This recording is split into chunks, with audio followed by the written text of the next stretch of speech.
वंदन प्रणाम। जैसा कि आपको विदित ही है, हम भगवत गीता की इस परिचर्चा के क्रम में 10वें अध्याय पर हैं। 10वें अध्याय का नाम विभूति योग है और आज हम 9वें श्लोक के आगे का विवरण आपके समक्ष प्रस्तुत करने का प्रयास कर रहे हैं। 9वें, 10वें और 11वें श्लोक को समृद्ध रूप से यदि आप सुने तो उसमें कहा गया है, निरंतर मेरे में मन लगाने वाले, वहाँ मेरे ही में प्राणों को अर्पण करने वाले भक्तजन सब मेरी ही भक्ति की चर्चा द्वारा आपस में मेरे प्रभाव को जानते हुए तथा गुण प्रभाव सहित मेरा कथन करके संतुष्ट होते हैं एवं मुझ में ही रमण करते हैं। वो निरंतर ध्यान में लगे हुए और प्रेम से भजन करने वालों को वह तत्व ज्ञान रूप योग मैं देता हूँ, जिससे वह मेरे को प्राप्त होते हैं।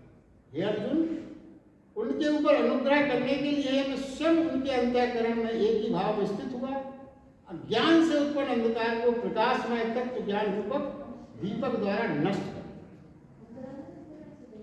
इसका विवेचन प्रारंभ करने से पहले कुछ सूत्र जो भगवत गीता के हैं उनको समझने का प्रयास करते हैं। एक शब्द भगवत गीता में इस श्लोक में भी आया है, निश्चल ध्यान योग। निश्चल ध्यान योग के बारे में थोड़ा अपन चिंतन कर लें। यह समझें कि संसार में यदि हमें कुछ भी पाना पड़ता है, संसारिक चीजें, तो एक दौड़ आवश्यक है। भागते हैं, तरह तरह की चीजें पाने के लिए हम हमेशा प्रयासरत रहते हैं, यानी दौड़ते रहते हैं। और परमात्मा को यदि पाना हो तो उसमें दौड़ना नहीं, ठहरना पड़ता है। पहली बात तो यह है। निश्चल ध्यान योग का यह है, मन की ऐसी अवस्था जहां कोई दौड़ ना हो। मन की ऐसी अवस्था जहां मन में कोई दौड़ ना हो। मन की ऐसी अवस्था जहां कोई भविष्य ना हो, क्योंकि जब भविष्य की चिंता होगी जब ही आप दौड़ेंगे। तो भविष्य ही ना हो तो फिर दौड़ अपने आप हो जाएगी। मन की ऐसी अवस्था जहां कोई लक्ष्य ना हो, कुछ पाने ना हुआ, या कुछ पाना ही नहीं है तो क्यों दौड़ेंगे आप। मन की ऐसी अवस्था जहां यही है, इसी क्षण है, कहीं नहीं और कुछ, जो कुछ भी है इसी क्षण है, इसी का नाम निश्चल ध्यान योग। ऐसे में ऐसा जीना जो अभी जीना है, इसी क्षण, बाकी ना आगे से कोई मतलब अतीत तो गया है। देखिए, इसमें जो सर्वोच्च बात भगवत गीता में कही है, जिसको आश्चर्य लगता है मगर वो सत्य है। यहां तक कहते हैं कि परमात्मा को पाने की चिंता भी छोड़ना पड़ेगी। परमात्मा को पाने की भी चिंता छोड़नी पड़ेगी। वो कहते हैं यह चिंता भी बाधा है। यही आखिरी वासना है कि परमात्मा को पाने के लिए हम बेचैन हैं। और जान लें, भगवत गीता में कहा गया है, आप जान लें धन और यश बेचैनी से ही आप पा सकते हैं, मगर परमात्मा बेचैनी से नहीं। उसे पाने की पहली शर्त यह है कि आपके अंदर चैन का हो जाए। बेचैनी, चैन आ जाए आपके अंदर, भीतर सब चुप मौन हो जाए, यानी सब ठहर जाए, कोई दौड़ ना हो, ऐसी मन की स्थिति। और देखिए, परमात्मा वही है। सूत्र कई बार आपसे चर्चा की गई, परमात्मा वही है जहां आप हैं, स्वयं के भीतर है। आप तो बहुत नजदीक है, तो इतने नजदीक के लिए फिर दौड़ से कैसे मिलेगा? दौड़ने की आवश्यकता ही कैसे? जब खुद को ही पाना है तो दौड़ कैसे? मगर आश्चर्य यह है, जो बार बार फिर भी कही गई, कि अगर दौड़ के नहीं पाना है तो सभी आलसियों को परमात्मा मिल जाना चाहिए। वो तो बिल्कुल तैयार है इस बात के लिए कि हम तो बस बिस्तर में रजाई ओढ़ के लेट जाएंगे, कुछ करना नहीं, दौड़ना नहीं, कुछ करना नहीं, खुद को पाना है। तो ये कहते हैं, ये सब अच्छी तरह से समझना है कि जब प्राणी दौड़ दौड़ कर चलता है, दौड़ता है, दौड़ दौड़ कर थक जाता है, हार जाता है, रुक जाता है, और उसको ये समझ में आ जाता है कि ये दौड़ना व्यर्थ। जब वो इतना करने के बाद फिर विश्राम की स्थिति में आता है, थक कर हार कर पता चलता है, थक कर हार कर के ही आपको ये पता चलेगा कि जिसको हम खोजते थे वो ये होगा। बिना दौड़े, बिना थके भी आप महसूस करेंगे। देखिए, रविन्द्रनाथ टैगोर ने अपने पुस्तक में लिखा है कि भगवान बुद्ध जो है, यशोधरा उनकी जो पत्नी थी, भिक्षा लेने के लिए गए, तो यशोधरा ने उस कहा कि जब आप ये कहते हैं कि सब जगह प्रभु है तो फिर घर से आप भागे क्यों? क्या आवश्यकता थी आपको घर से भागने? जब यही खोज लेते बाहर क्यों आ गए? तब भगवान बुद्ध का यदि मैं दौड़ता नहीं, व्यर्थ भाग दौड़ न करता, खोज खोज के थक ना जाता, जब तक मुझे दौड़ने की व्यर्थता का आभास ही नहीं। ये बात है, ये आध्यात्मिक चिंतन, ये बहुत अंतिम बात। और देखिए, मैं ही कारण हूँ, भगवान कृष्ण कहते हैं मैं ही कारण हूँ समस्त अस्तित्व का। और सारा मुझसे ही सारा जगत चेष्टा करता है, जितनी भी चेष्टाएं हैं प्राणी की वो सब मेरे कारण है, मैं ही गति हूँ। इस प्रकार मेरे के तत्व को समझकर श्रद्धा भक्ति से युक्त बुद्धिमान जन मुझ परमेश्वर को निरंतर भजते हैं। अब निरंतर भजते, निरंतर शब्द का भाव बहुत आवश्यक है। निरंतर यानी शब्द ना हो, सिर्फ भाव। निरंतर भजने का शब्द से कोई मतलब नहीं, सिर्फ भाव से मतलब है। निश्चल ध्यान योग में जो प्रतीत है उसे सतत बनाए रखना है। भगवान का ये संदेश है, निश्चल ध्यान योग से जो भी आपको प्रतीत होती है उसे निरंतर बनाए रखना है। स्मरण ऐसा हो, कैसा हो स्मरण? जैसे आपकी श्वास चलती रहती है। कोई स्मरण थोड़ी रहता, आपकी श्वास चलती रही। वैसे ही आपका जो निश्चल ध्यान योग में है परमात्मा की प्रतीति भी वैसे ही चलती रहे। और इस सतत भाव का, जो सतत भाव कहा गया, इस सतत भाव का नाम ही भक्ति है। और इस सतत भाव का नाम ही भजन है। भजन का ये मतलब नहीं है कि आप सुबह शाम 4-6 हारमोनियम और मजीरे के साथ गाइए भजन होता ना। सतत स्मरण, सतत भजन, जैसे श्वास चलती रहती है, आपको आभास भी नहीं होता, जुड़े हैं आप, वैसे ही उसको, उसका निरंतरता, निरंतरता का यही तात्पर्य है। इसी को कहा गया निरंतर। आगे के विश्लेषण में हमको ये समझना है कि मन की दो अवस्था है। कौन कौन सी अवस्था है? एक है दौड़ता हुआ मन और एक है ठहरा हुआ। दौड़ता हुआ मन जो है वो हमेशा कहाँ होगा? वो हमेशा भविष्य में होगा। तभी तो दौड़े। आज नहीं होता, आज में नहीं होता, अभी नहीं होता, यहाँ नहीं होता, भविष्य में होता है। ना वो आज होगा, ना अभी होगा, ना यहाँ होगा, कहाँ होगा? भविष्य में होगा। और वास्तव में अगर चिंतन से समझें तो भविष्य का ही कोई अस्तित्व नहीं होता। भविष्य का क्या अस्तित्व? भविष्य तो कल्पना है आपकी, अस्तित्व तो उसका कुछ भी नहीं है। आप कैसे जान सकते हो भविष्य को? जो अस्तित्व है उसके बारे में आपको पक्का पता होना चाहिए, तभी उसका अस्तित्व मानेंगे आप। और जिस भविष्य का आपको कुछ पता ही नहीं है, उसका अस्तित्व कैसे है? वो अस्तित्व होता ही नहीं है भविष्य का। तो फिर क्या होता है कि मन तो भविष्य में होता है और भविष्य का अस्तित्व ही नहीं होता, इसलिए दौड़ता मन कहीं होता ही नहीं। क्योंकि भविष्य में है, भविष्य होता ही नहीं, तो कहाँ है? कहीं नहीं। जहां हो सकता है, कहाँ हो सकता है? वर्तमान में, वहां होता नहीं है। और जो हो नहीं सकता वहां होता है। देखिए, छोटी छोटे सेंटेंस हैं, मगर आप इसको पकड़ें। जहां हो सकता है वर्तमान में मन, वहां तो होता नहीं है। और जो होता ही नहीं है वहां होता है भविष्य। जो होता ही नहीं है वहां भविष्य दौड़ता है। वर्तमान में ही हो सकता है, वहां नहीं हो सकता। क्यों? ऐसा क्यों है? वर्तमान में हम दौड़ नहीं सकते, वर्तमान में नहीं दौड़ सकते। स्पेस कम होती है वर्तमान में। भाई दौड़ने के लिए स्पेस चाहिए। आप यहां से वहीं तो दौड़ेंगे, स्पेस ही ना हो। अब यही आप कैसे? अब देखिए क्या है, अस्तित्व केवल वर्तमान का है और भविष्य का कोई अस्तित्व नहीं।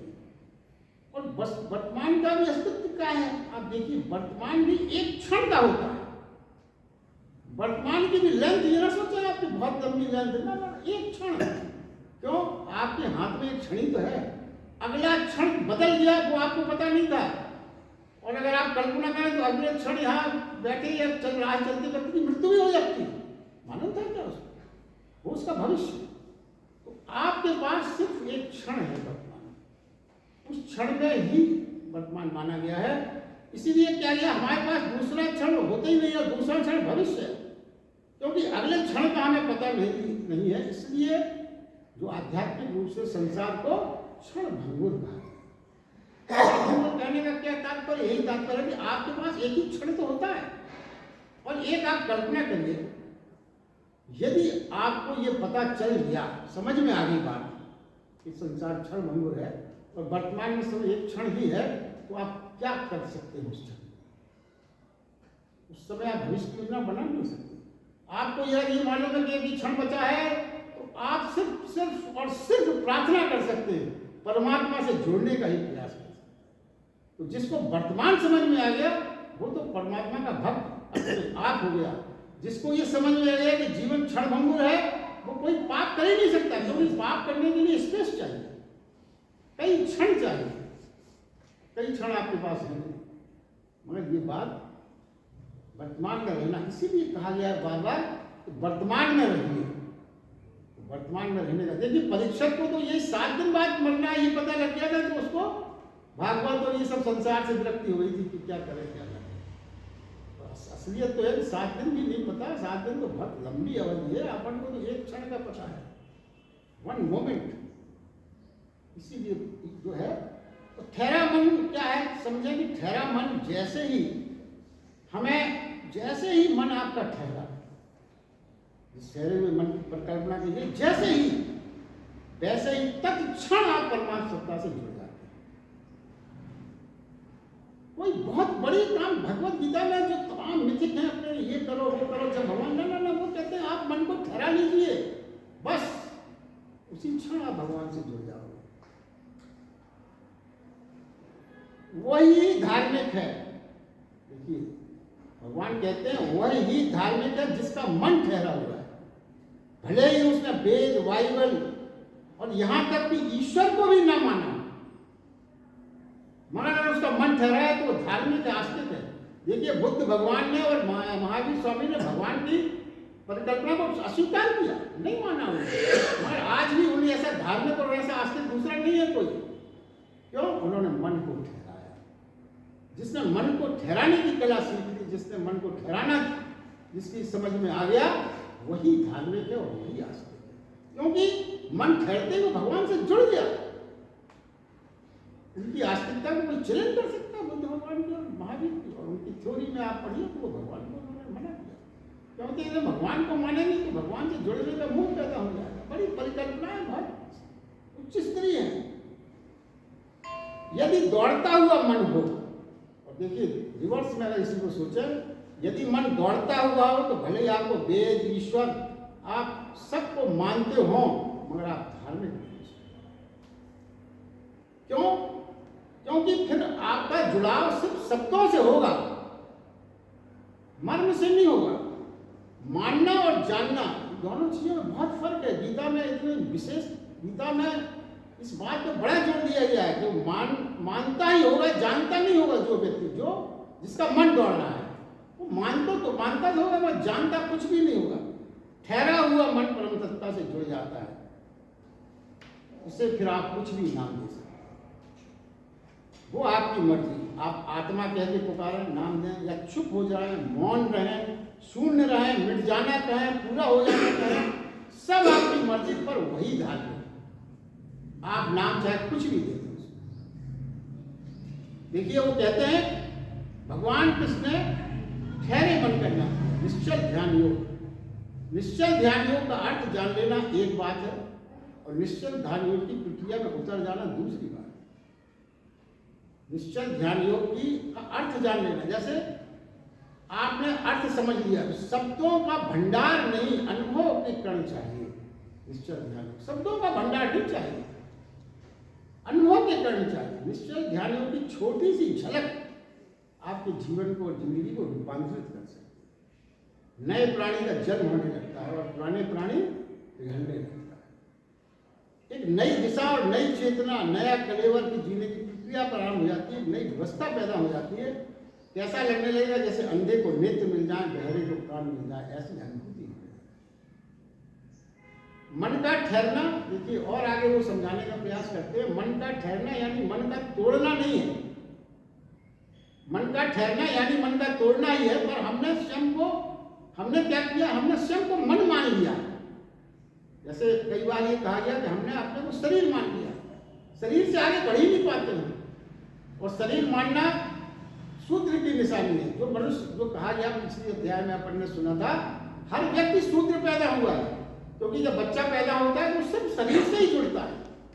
मगर दुर्भाग्य यह है कि कुछ लोग बच्चे पैदा होते हैं शूद्र रूप में, वो जीवन भर शूद्र ही बने रहते हैं और शूद्र ही मरते हैं। इसका तात्पर्य ये बताया गया था कि उनका चिंतन शरीर से विलग हो ही नहीं पाता, वो अपने आप को शरीर से आगे समझ ही नहीं पाते, पूरा जीवन निकल जाता है। इसलिए वो कहते हैं कि वो शूद्र ही पैदा हुए, शूद्र ही रहे और शूद्र ही मरे।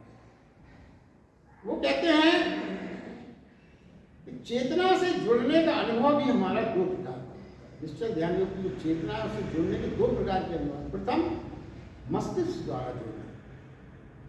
किसी भी चीज से हम जुड़ते हैं तो ये बड़ी साधारण सी बात है, इसमें कोई कठिनाई नहीं समझ में।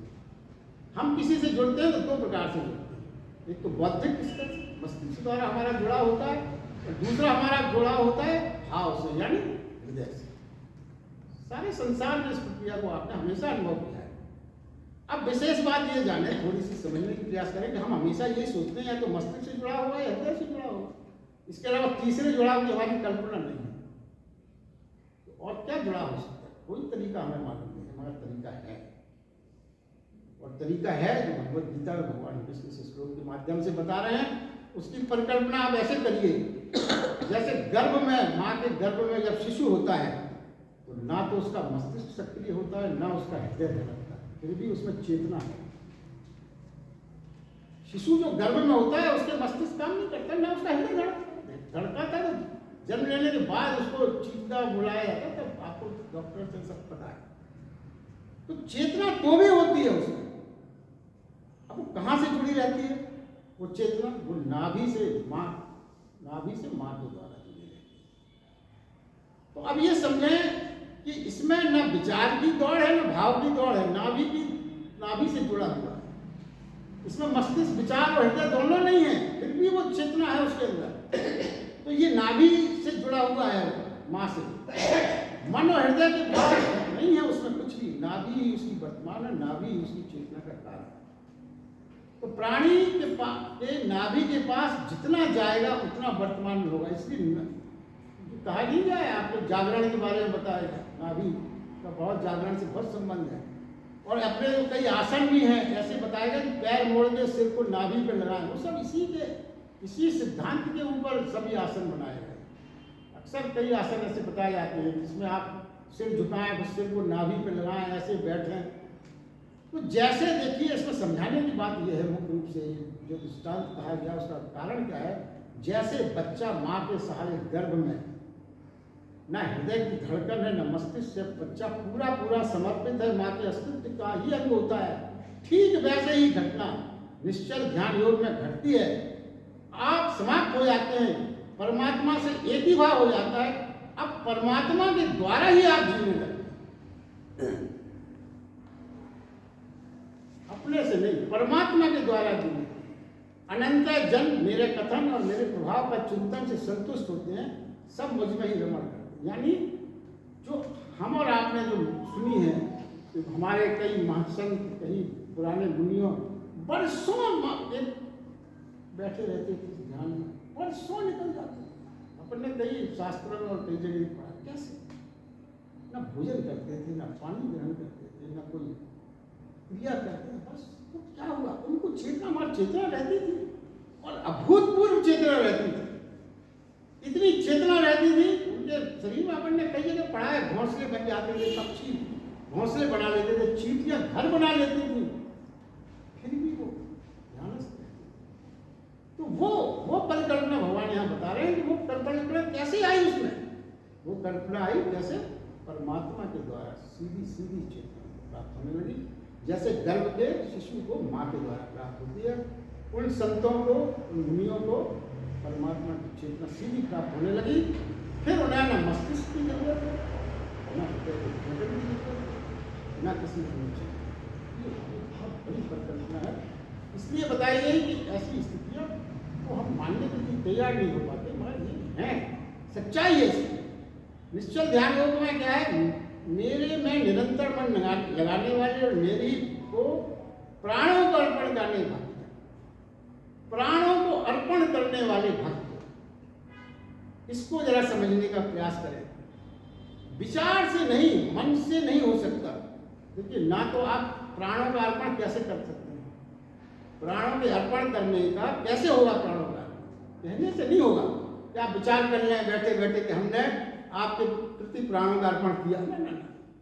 ना तो वो विचार से होगा, ना करने से होगा।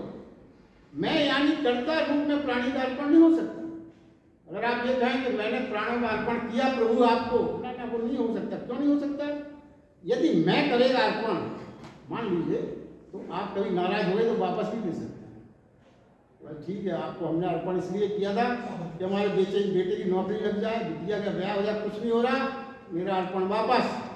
क्यों? आप कर्ता बन के आपने प्राणों का अर्पण किया। तो यदि आप ऐसे अर्पण करोगे प्राणों का, तो कभी कभी आप वापस भी ले सकते हो। मंदिर में सिर रखा आपने, बहुत अच्छे मन से झुकाया, प्राण देता हूँ, आप ये भी कह सकते हो आज नहीं झुकाता, नहीं देना मुझे। ये कर्तापन, भाई कर्ता आप हैं, तो आप अपने कर्तापन को बदल भी सकते हैं, ये तो आपके ऊपर है। मगर वो क्या कहते हैं, फिर कैसे होगा? ये तरीका तो है नहीं, तो फिर कैसे होगा? अर्पण ध्यान से ही होगा, ध्यान से। क्यों? क्योंकि वह आपका कृत्य नहीं है, आपका कर्म नहीं है। जैसे ही ध्यान में प्राणी उतरता है, फिर आपका वो कर्म नहीं रह जाता है, वो आपके द्वारा नहीं होता है। जैसे ही आप ध्यान में उतरे, डीप ध्यान में उतरते, उन्होंने अनुभव किया होगा कि फिर वो आपका कर्म उसमें नहीं रह जाता। जैसे ही ध्यान में प्राणी उतरता है, उसे ऐसा नहीं लगता कि प्राण परमात्मा को समर्पित करूं, समर्पित होने लगता है। फिर वो नहीं ध्यान समझता कि मैं प्राणों को परमेश्वर को अर्पित करूं, समर्पित करूं। ये भाव खत्म हो जाता है। उसको ध्यानस्थ व्यक्ति को तो पता ही नहीं चलता वो समर्पण कब होने लगा, स्वाभाविक रूप से कब होने लगा। लगता है, ऐसा लगता है कि प्राण तो सदा से ही समर्पित थे, इसमें मैं कुछ विचित्र कर ही नहीं रहा, सदा से ही समर्पित थे, मैं तो सदा से ही समर्पित था। इस भाव का समर्पण फिर वापस नहीं दिया जा सकता। इस भाव से ही समर्पण होगा तो वापस हो जाता। क्यों? ये अनुभव की कोई प्रत्यक्षता नहीं होती। अनुभव एक बार किसी चीज का आप हो जाए, फिर वो अनुभव आपसे छीन नहीं सकता। तो आपने अनुभव से जान लिया। अग्नि में हाथ आपने रख दिया, आप जल गए, फिर लाख आपसे कोई कहे कि नहीं नहीं ये गलत है, नहीं जला, तो आप नहीं मान सकते। क्यों? आपको एक बार अनुभव हो गया है जलने का। आपको अपने अनुभव से ही पता लगा कि अग्नि पर हाथ रखने से हाथ जल जाता है। फिर उस अनुभव से, उस ज्ञान से आपको कोई पृथक नहीं कर सकता। फिर आपको ऐसा लगेगा कि मैं उसमें ही मैं जी रहा हूं, वह ही मुझ में जी रहा है, ऐसा आपको प्रतीत होने लगेगा। और इसे अनुभव का नाम ही प्राणों का अर्पण, मन का ठहर जाना, जो समर्पण हो जाता है स्वयं ही। ये मुख्य बात यहाँ पे कही गई। तो फिर इसके बाद और एक बात समझा, वो कहते हैं मेरा कथन करते हुए जो संतुष्ट होते हैं। देखिए, बात तो भगवान कृष्ण ने साधारण रूप से बहुत सी कहते हैं, मगर जब तक हम उसे अपने जीवन से जोड़ेंगे नहीं तो भगवत गीता का सच्चा लाभ और सच्चा आनंद आपको नहीं। अगर आपने सिर्फ पढ़ लिया, जैसा मेरा प्रयास ये रहता है कि मैं हर उस कथन का जो भगवान कृष्ण ने कहा है आपके व्यवहारिक जीवन में वो कहाँ जुड़ा है, कहाँ वो ट्विस्ट मांग रहा है आपके जीवन में। वो ट्विस्ट अगर हम करते हैं तो ना तो 30 माला की आवश्यकता है, ना घंटों हवन की आवश्यकता है। आपका जीवन उसी ऊंचाइयों पे पहुंच सकता है जिस ऊंचाई पर पहुंचने के लिए बड़े बड़े अनुष्ठान, बड़े बड़े साधना होता है। छोटी छोटी बातें यदि जीवन में। अब देखिए यहाँ वो क्या कहते हैं, मेरा कथन करके जो संतुष्ट होते हैं। बड़ा साधारण सा बात है, मगर ये देखिए यदि हम ईश्वर का कथन करते हैं, संतुष्ट मात्र कथन से होते हैं, इसका क्या अर्थ है? अब जरा आज के जीवन, आज के परिवेश में, आज जो हमारी हालत है उसके बारे में विचार किया जा रहा है, वो आप समझें। वो कहते हैं हम संतुष्ट जब होते हैं अपने कथन से, जब सुनने वाला दूसरा कोई राजी हो जाए, तभी हम संतुष्ट होते हैं। क्या मतलब हुआ? हम ये चाहते हैं सुनने वाला राजी हो जाए, हमारी बात से कन्विंस हो जाए, जैसा हम कन्वर्ट करना चाहते हैं वो कन्वर्ट भी हो जाए, उसे अपने विचारों में ढाल सकूं, तभी हम संतुष्ट हो पाते हैं। मगर क्या है, यह संतोष अहंकार का संतोष है, संतुष्टि नहीं है, अहंकार केंद्रित है। क्या होता है, भीड़ बढ़ रही है सुनने वालों की तो हम प्रसन्न होते हैं, और भीड़ नहीं है तो हमें लगता है कि हमारे कथन बेकार है, कुछ नहीं, भीड़ ही नहीं आ रही, सुनने वाले ही नहीं आ रहे। मतलब आपको अपने कथन से कुछ संतुष्ट थोड़ी है, फिर आपको दूसरों का सर्टिफिकेट चाहिए।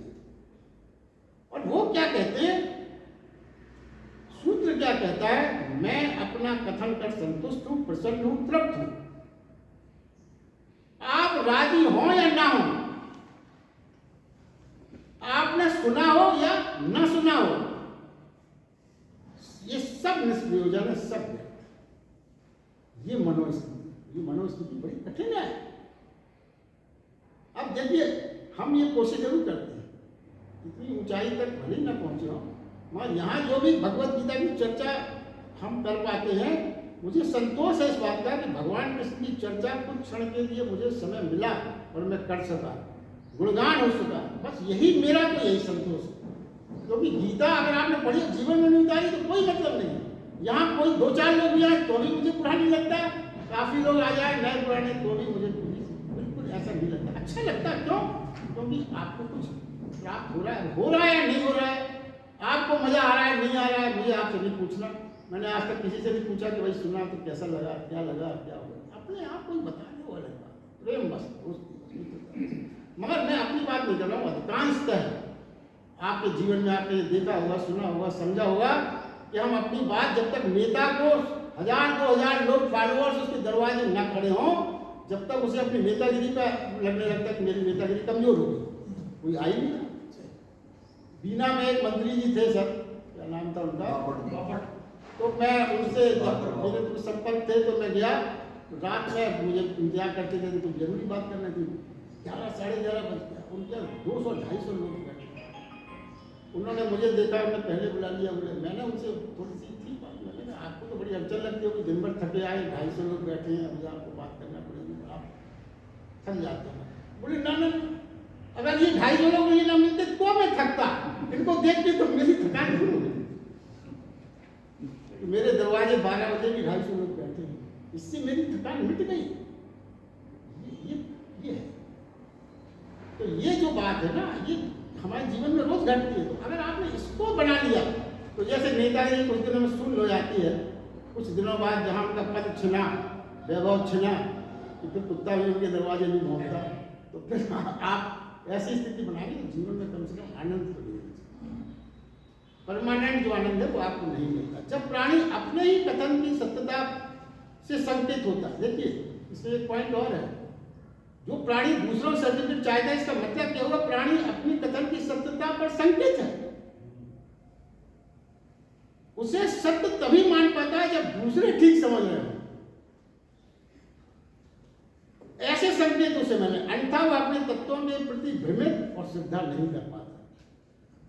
जो श्रद्धा से युक्त है, भ्रम से दूर है, उसे प्रमाण की जरूरत नहीं पड़ती, वो सर्वदा संतुष्ट ही है।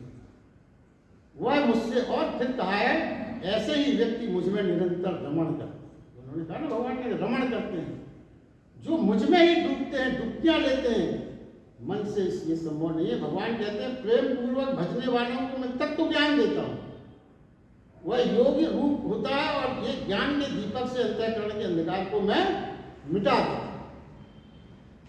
देखिए वो क्या कह रहे हैं, इसका फिर से अपन अर्थ समझने का प्रयास करते हैं।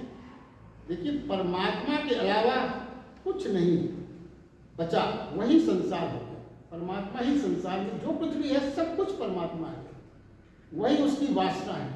परमात्मा के अलावा किसी चीज को नहीं पाना है, वो ये कहते हैं। ऐसी हमारे अंदर, मनुष्य के अंदर एक ही इच्छा हो, परमात्मा को पाना, बाकी और कोई इच्छा ही ना हो, ऐसी स्थिति मन की। वो कहते हैं उसी की वासना, वही पाना है, उसकी इच्छा, उसी की प्रार्थना, सब कुछ परमात्मा हो जाए जीवन, ऐसी मन की स्थिति। कृष्ण भगवान ने कहा, बुद्धि उपलब्ध हो जाती है ऐसी, उसी को बुद्धि योग उपलब्ध होता है, उसी को बुद्धि योग। कृष्ण भगवान ने कहा कि प्रतिभा का उदय होता है, शील, समाधि और प्रज्ञा का जन्म होता है। ऐसे व्यक्ति में शील, समाधि और प्रज्ञा का जन्म होता है। शील से क्या है, शील से आपका जीवन रूपांतरित होता है, और समाधि से आपकी चेतना रूपांतरित होती है, और प्रज्ञा, जब ये दोनों घटित होते हैं क्या? शील और समाधि जब दोनों जीवन में घटित होते हैं, तो प्रज्ञा जब दोनों घटित होते हैं तो एक संपदा आपको मिलती है, और उसी संपदा को भगवान ने भगवद गीता में परम धन कहा है। यही परम धन की परिभाषा है। जब आपके अंदर शील और समाधि का संचार होगा तो आपको जो संपदा उस समय मिलेगी वही परम धन है। और श्री कृष्ण इस परम धन को ही बुद्धि योग कहते हैं। इस परम धन की प्राप्ति की प्रोसेस को ही बुद्धि योग कहते हैं। तो बुद्धि योग में क्या है? ज्योति से अंधकार मिटने की बात कही, फिर मैं उनका अंधकार मिटा देता हूँ। तो बुद्धि योग की ज्योति से अंधकार मिटने पर फिर दो नहीं रहते, एक ही हो जाता है। अगर देखिए इसको और समझें, एक में ही संख्या का बोध होता है।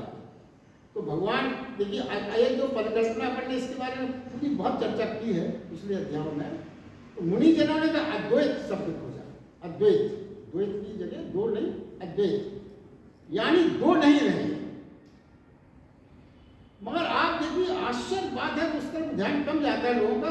किसी भी शास्त्र में, किसी भी मुनि में यही लिखा गया कि दो नहीं रहते, किसी ने ये नहीं लिखा कि एक रह जाता। अब हमारी आपकी परिकल्पना जो है कि दो नहीं रहते तो एक तो रहते ही होगा, मगर क्यों नहीं वो शब्द इस्तेमाल किया? वो कहते हैं दो नहीं रहते, ये नहीं शब्द उन्होंने किया कि एक नहीं रह जाता। क्या है इसका कारण? क्या है इस कथन में? दो नहीं रहते, दोनों का महत्व समान है। और अगर वो कह देते एक रहता है तो एक का महत्व कम हो जाता। तो भक्त और भगवान दोनों का महत्व समान रहे, इसलिए ये कहा गया। नहीं तो ज्यादातर अपन नहीं मानेंगे कि भगवान रह गया होगा, भक्त की तो गिनती ही नहीं रह करेंगे। तो वो ये कहते हैं दोनों नहीं रहते, एक नहीं रहता, नहीं था। ये बड़े गूढ़ चीजें हैं जो आध्यात्मिकता की ओर समझने की बातें हैं जो बहुत। और धर्म क्या है? धर्म एक अंतर क्रांति। धर्म कोई अंतर क्रांति का मतलब क्या है? धर्म मात्र एक सामाजिक कृत हो जाए। हमें क्या ध्यान रखना है? भगवद गीता के अनुसार धर्म मात्र एक सामाजिक कृत बनकर नहीं रहा है। धर्म में जागरण होना चाहिए अंतस। हम जान सकें उस प्रकाश को, उस अमृत को, उस आशीर्वाद को, उस लोक को जिसकी श्री कृष्ण चर्चा कर रहे हैं, जिसके हम बिल्कुल ही निकट हैं। धर्म खाली समाज, आजकल क्या हो गया? धर्म खाली सामाजिक कृत बन गए। जितने भी समाज तमाम तरह के पूजा पाठ ये सब सामाजिक कृत बन के रह गए। कोई किसी का किसी से विशेष जुड़ाव नहीं रह गया। उनके अंदर किसी प्रकाश की आशीर्वाद की अमृत की अनुभूति नहीं होती। अब वो क्या कहते हैं कि इससे क्या है? व्यक्ति को थोड़ा सा मुड़ने की बात है, बधे मन को हिलाना है जरा सा। हम किनारे पर ही हैं, बस एक छलांग लगाना है, थोड़ा सा मुड़ना है। शब्दों की घंटियां बजाते रहने से कुछ नहीं होगा। छोटे छोटे वाक्य हैं, मगर आप इसको अंतर से समझें। आप खाली शब्दों की घंटियां बजाते रहे, उससे कुछ ना होगा। मन को पकड़कर बैठे रहने से कुछ ना होगा। शब्दों की घंटियां मतलब आपने कुछ श्लोक याद कर लिए, गीता के 10, 15, 20 श्लोक, वेदों के कुछ श्लोक, और आप उसको दिन रात क्या है? तोता जैसा मन और यंत्र जैसा मन धार्मिक नहीं हो सकता। सोचें आप इतनी सरल तरह से, तोते ऐसा मन। तोता भी तो बहुत चीजें बोल लेता, कई तोता बड़े ट्रेंड होते हैं। और यंत्र में तो आप लगा दीजिए, आप दिन रात आप गायत्री मंत्र चलाइए घर में, तो उससे कुछ नहीं होने वाला, कोई धार्मिक नहीं हो जाते। इस प्रकार के मन को रोकना और पार होना जरूरी होता है। ये एक आवश्यक विचार है जो वास्तव में मन को आंदोलित कर देते, रूपांतरण की बात है। इस प्रकार भगवान कृष्ण कहते हैं, अर्जुन से बोले, अर्जुन, अब भगवान कृष्ण से अर्जुन क्या कहता है कि हे, आप ही परम ब्रह्म हैं, परम धाम है, परम पवित्र हैं, और आप ही सनातन दिव्य पुरुष हैं, वेदों के आदि देव हैं, अजन्मा सर्वव्यापी हैं। वैसे ही देव ऋषि नारद, असत्य, देवल तथा महर्षि व्यास आपको सब आप हैं ऐसा बताते हैं। ये कैसो, जो कुछ भी आप मुझसे कहते हैं वह समस्त मैं सत्य मानता हूँ। ये भगवान तेरे लीलामय स्वरूप को न दानव न देवता कोई नहीं जानता। ये अर्जुन ने अगले श्लोक में ये बात कही। तो भगवान क्या कहते हैं? भगवान कृष्ण को स्पष्ट करने वाले अर्जुन ने कृष्ण ये कहा कि मैं परमात्मा हूँ। भगवान ने क्या कहा था? वो कहा था कि मैं परमात्मा हूं, मैं ही सब में व्याप्त हूं, मैं सब कुछ मैंने धारण किया है, समस्त ऋषियों के भाव, श्रेष्ठताओं के भाव, समस्त शक्ति का आधार बीज मैं ही हूं। यही भगवान ने कहा। वो भगवान ने पिछले जो अपन ने कल चर्चा की थी उसमें भगवान ने क्या कहा था, जो कोई सुगंध ऊंचाई होती है, ऊंचाई छूने का मतलब ऐश्वर्य की सुगंध की ऊंचाई, उससे अधिक ऊंचाई और उससे अधिक सुगंध की परिकल्पना भी नहीं की जा सके, वो मैं हूं। कोई शिखर जब गौरी शंकर हो जाता है तब मैं हूं।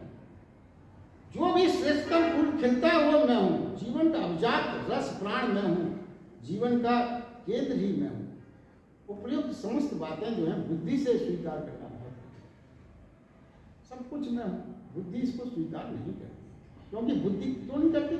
बुद्धि जुड़ी ही है अहंकार से, और हमारा अहंकार नहीं कह सकता, स्वीकार कर पाता। देखिए, किसी महामानव को महात्मा मान लेना संभव है।